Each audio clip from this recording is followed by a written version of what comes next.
Hey everyone, and welcome to this podcast. Once again, we're focusing on religionless Christianity, Dietrich Bonhoeffer's letters and papers from prison. I'm making the case that I really feel like Bonhoeffer's understanding of Christianity, or what he thinks Christianity and the church has to become following World War II, provides a way of thinking about what Christianity and the church can be here in these polarized times. Like, what is the future of Christian faith and Christian belief? And so I think we got a lot to learn from him here in these letters. And I want to make something clear. I don't think Bonhoeffer is rejecting Christian faith. He remains a Christian. He's asking questions about how we speak about God and how we speak about Jesus after a world war in which Christians have annihilated one another. But he's also asking questions about how the language of Christianity translates. So I don't think he's rejecting creeds. He's not rejecting the traditions. I don't think he's opposed to these things, but it's a question of interpretation and how do we speak of God. And in the last podcast, we looked at his life amongst unbelievers and how he seemed to feel more comfortable around unbelievers because the religious tend to turn God into an abstraction. And I think today what it is we're turning God into a justification for our way of life. So we use God and we use the language of Christianity to justify this or that way of life. Whether you're liberal, conservative, doesn't matter. We're trying to find ways to use God to do that.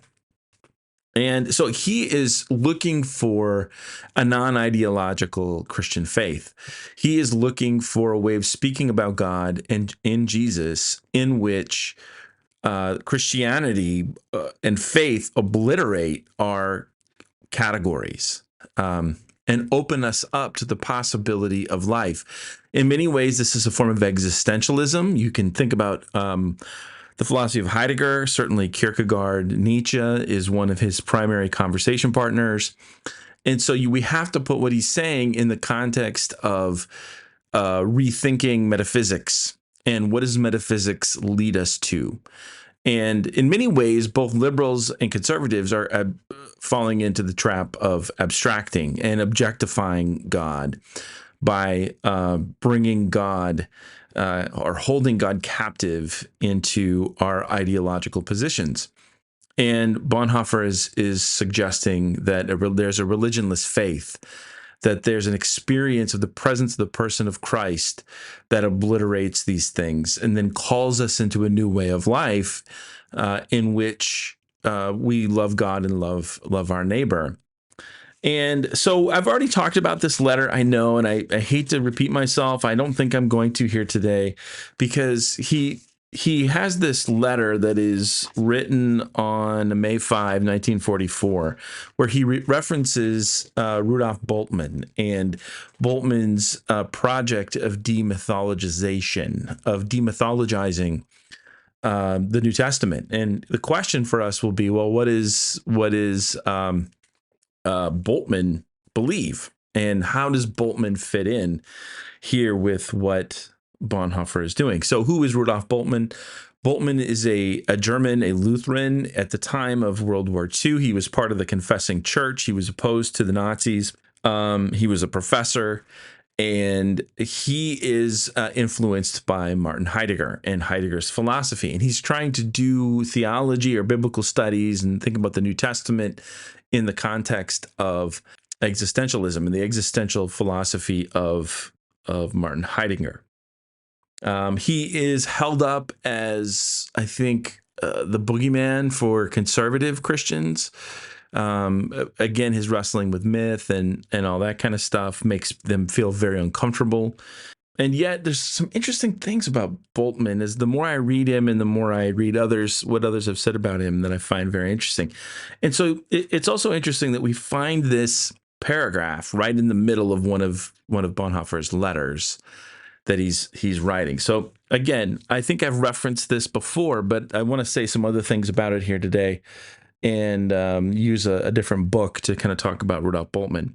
But here's what Bonhoeffer writes. He's writing Eberhard Bethge, and he's talking about religionless Christianity. He says a few more words about religionlessness.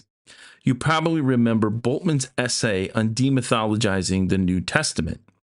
My opinion of it today would be that he went not too far, as most people thought, but rather not far enough. It's not only mythological concepts like miracles, ascension, and so on, which in principle can't be separated from concepts of God, faith, etc., that are problematic, but religious concepts as such.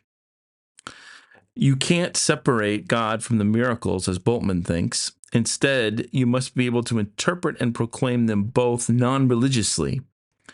Bultmann's approach is still basically liberal, that is, it cuts the gospel short, whereas I'm trying to think theologically. What then does it mean to interpret religiously? And then he goes on and says, it means, in my opinion, to speak metaphysically on the one hand, on the other hand, individualistically. Neither way is appropriate, either for the biblical message or for people today. What is he trying to say? Well, first of all, I think it's important for us to recognize what it is that Bultmann is arguing. And Bultmann has written a variety of books. One of them, New Testament and Mythology, is what Bonhoeffer is referencing here. And what's interesting is Bonhoeffer is affirming what Bultmann says, but then argues that he hasn't gone far enough, that he remains kind of caught in some of the categories. So there's this really, really good book by James F. Kay. He was a professor at Princeton SEM. He might kind of still be around there, but it's this book, Christus Presens, a reconsideration of Rudolf Bultmann's Christology. And somebody gave me this book, and I read through it really quickly, and it's really good. And it helped me make better sense of what it was or what it is that Rudolf Bultmann is arguing. And so what I want to do is try to use this book and some quotes from it to help us make sense what Bultmann is saying, and then apply it to Bonhoeffer, and then ask some serious questions about how this might apply to us today. So what he does is he starts in this chapter, he's kind of talking about the different ways of thinking about the person of Jesus. So he has JC1 and JC2. And what he's referencing is the mythological Christ, which is the language of the Old Testament and the New Testament. And it's an ancient language that is, again, very different from kind of our modern world.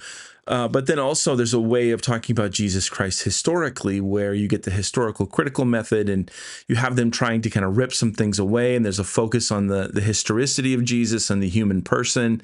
What could Jesus have really said or written, or what actually happened? What can we piece together historically? And Bultmann is not rejecting either one of these things, but what he's suggesting is that it's possible that we trap Jesus in mythology, we trap Jesus in history or historicity. We never experience the real presence of the risen Christ, that we objectify Jesus in mythology, we objectify Jesus in the historical. So one way to think about this is the objectification of Jesus in the mythological is to go back to the Bible and read the Bible in a certain way and accept all of the cultural categories and worldview that the Bible has, and make all of those things apply to Jesus. Instead of interpreting those things, what do they mean? What is the Son of Man?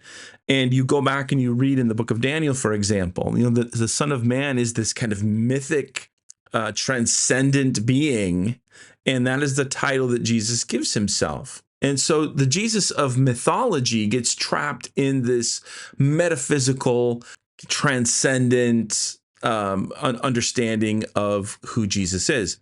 But then the liberal response to that, so a lot of conservatives, for example, are going to want to focus on that perspective. But then the liberal response is to focus on the historical Christ and the whole process of historical criticism. And what you do is you strip away all of those things and you end up with this moral teacher, historical person. And that tends to be the criticism that conservative Christians will give to liberals, where they're just stripping away all the miracles and all these different things. And what's really interesting is how Bonhoeffer, he doesn't think Bultmann has gone too far in talking about some of these things, but he hasn't gone far enough. Now, what does he mean? What Bultmann wants to do is demythologize the New Testament. And what he's not doing, he's not trying to say, we get rid of these categories. We don't talk about the Son of Man. We don't talk about the Son of God. We don't talk about miracles and all of those things.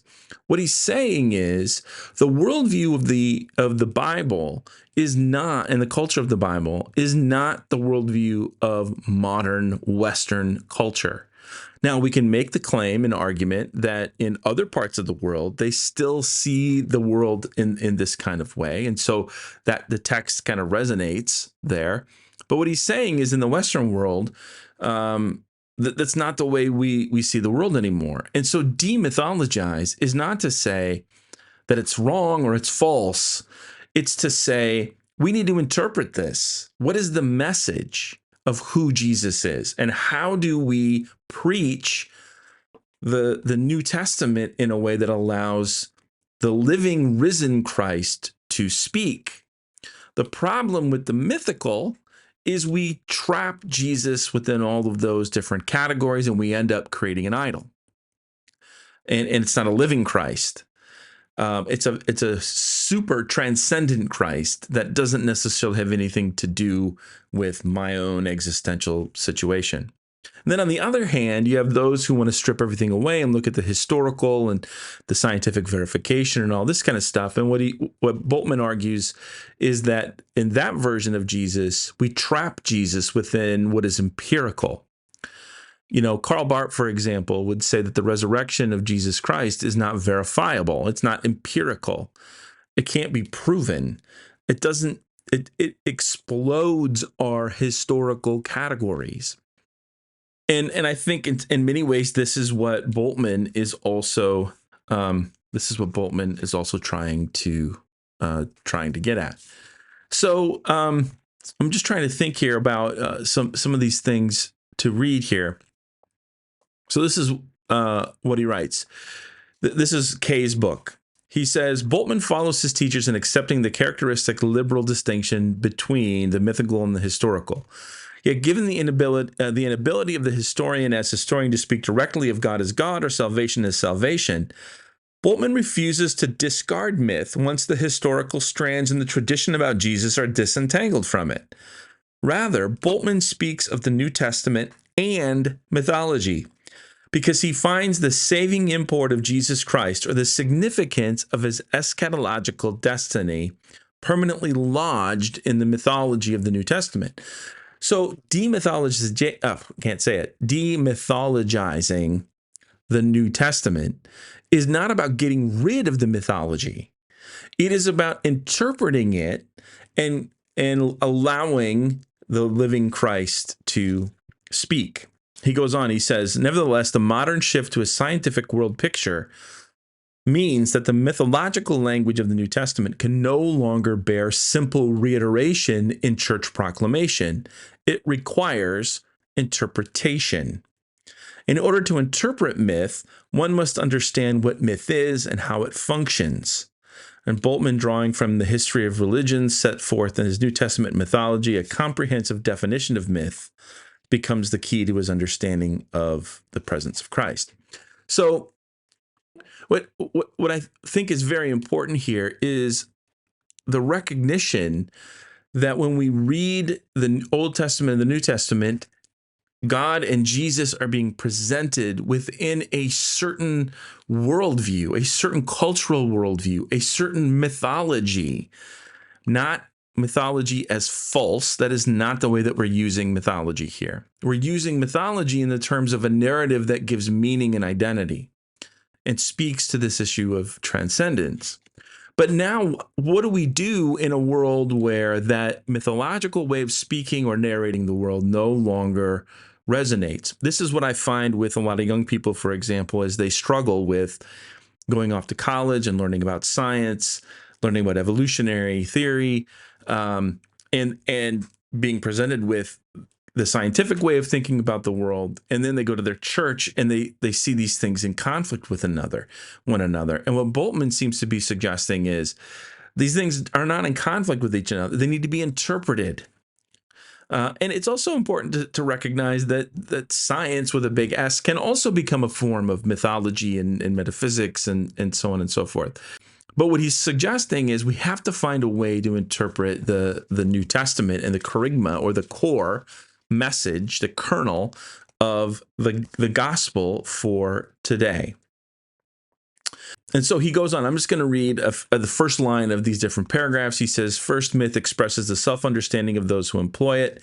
Here we see a presumption of form criticism, namely that ancient texts about transcendent realities reflect the self-understanding of the communities out of which they emerge. Second, myth expresses what Heidegger's existential analytic of Dasein also reveals, namely the situation of human beings as those whose finitude poses the question or possibility of authentic existence. Myth in its particular concrete formulations of this possibility understands human beings as poised between freedom and bondage, that is, freedom from or bondage to other finite or penultimate powers that falsely require ultimate allegiance. Third, myth is not simply a Feuerbach projection of human virtues, powers, and values in the sacred canopy of transcendence. While Bultmann rejects the notion that myth has an objective referent divorced from the self, he does not accept the view that myth speaks only of the self. Myth is not simply language for subjective states. Myth also speaks of the ultimate power that mysteriously surrounds life on every side, thereby forcing the question and possibility of authentic existence. So what you get here is an understanding of myth in which it focuses on human existence, meaning authentic life. It is about the self and how we understand the self, but he's also suggesting that, as Feuerbach and others would, suggest that God is merely this human projection of a father onto this transcendent canvas. He's saying, no, there is a mysterious power. There is something at work here that is about life and gives meaning and so on and so forth. Fourth, the theological error of myth is not that it speaks of transcendence or of divine revelation, but that it does so in an objectified way. Bultmann holds that God cannot be an object of human devotion or inquiry in the manner otherwise appropriate for an observable phenomenon. In turning God into a phenomenal or empirical object of thought, myth reifies God and brazenly trespasses upon transcendence by depicting God as visible, accessible, or controllable in the manner of an idol. And this is the point, in the manner of an idol. The problem with myth is it turns God into this concept, this transcendent concept that is grounded in an ancient culture, an ancient language, a metaphysic. And we turn God into an idol. And here's the interesting thing. Conservatives and the fundamentalists, I think, fall into this same trap when they want to focus on dogmatic belief and doctrine and morality and all of these things as these things we can have certainty about. In that way, they end up creating a God, as Barth would say, a God who is not God, a God who is the God of the philosophers, the God of metaphysics, or the God of doctrines, the God that is encapsulated within human rationality and human thought. And what Bultmann is trying to do in demythologizing is free the New Testament and free God and Jesus Christ from the mythic objectification and the historical objectification. And this is how he fits into that Heideggerian existentialism. How do we experience the presence and the word? He's all about preaching. The proclamation. How is Christ present? The power of the saving Christ and his death and his resurrection, present for me, for us, here, now, in my own life. And how is it calling me into an authentic life and into a new way of life. Now, why have I spent all of this time talking about Kay's book on Bultmann? Well, number one, it was really helpful for me because it helped me better understand Bultmann, not as some, liberal who's just wanting to dismiss the Bible and so on. It's all about hermeneutics. It's about interpretation, and it's about our lived experience. It is about experiencing the living Christ and the risen Christ.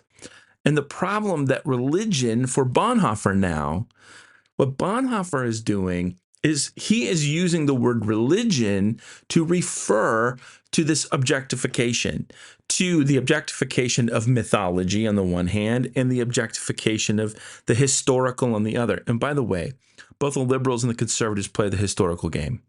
They're both playing the same game, fighting over the same things. Liberal, progressive Christians saying, well, the Bible, this archaic thing, it couldn't have happened this way, blah, blah, blah. I mean, they try to prove that there's no way this could have happened. But conservatives then are saying, well, no, it's historical for them, which means this form of inerrancy that is about proving that it happened exactly the same way. Both of those things lead to a form of idolatry where we are taking God and we are placing God within our forms of rational thinking. And so Bultmann is trying to thread the needle and find a way forward. Whether we think he does it well or not, you'll have to read more of him and so on. But what Bonhoeffer is doing here is he's picking up what Bultmann is doing. And he's suggesting that there's there's something there. And that something is important, and it's important work. And he's aligning himself in a way with what Bultmann is doing, and actually saying he doesn't think Bultmann went far enough. He thinks that Bultmann kind of falls off maybe on the more liberal side. And whether his interpretation of Bultmann is right or not, I mean, that's a good question. But what he's wanting to do is the same thing. How do we free God? How do we free ourselves from our language, our tendency to kind of trap God within our own categories, our own ideology, and use God as an ideological weapon to prove our own way of life? And then how are we freed and opened up to love our neighbor? We do the same thing with our neighbor. We interpret our neighbor through our own ideological lens. This is what Augustine and Luther, Kierkegaard and Bonhoeffer all see as the nature of sin: the inward turn, the curvature of the self in and upon the self, the inward turn in which nothing can escape the gravity of our own kind of way of thinking. And so we trap God and we turn God into an idol. And here what Bonhoeffer is saying is religionless Christianity provides a way through this, a way to speak again of God, of Jesus Christ as a personal God, a person, relationality, community, and recognize that in order for us to know who God is and who we are, God comes in Jesus Christ to break us open and to free us of that inward turn. So I hope this has been somewhat helpful as we think about what Bonhoeffer's doing. I hope it gives a better picture of what he means by religious. And again, this one little paragraph here, he at the very end, he goes, it means, in my opinion, to speak metaphysically on the one hand, on the other hand, individualistically. He's not agreeing with either of those. That to maintain our talk of God and of Jesus Christ in this metaphysical, kind of philosophical, abstract way is over and done and needs to be done. And the same goes for kind of this inward, individualistic, and pious. This is about receiving God's grace in Jesus, hearing the word that God proclaims in Jesus Christ about who God is and what it means to be a human, and having our lives broke open so that we might continually, moment by moment, we think of Kierkegaard and Abraham on the road to Mount Moriah, moment by moment, we are confronted with the call of Jesus Christ to follow him. and we are confronted with the call of Jesus Christ to love God and love our neighbor.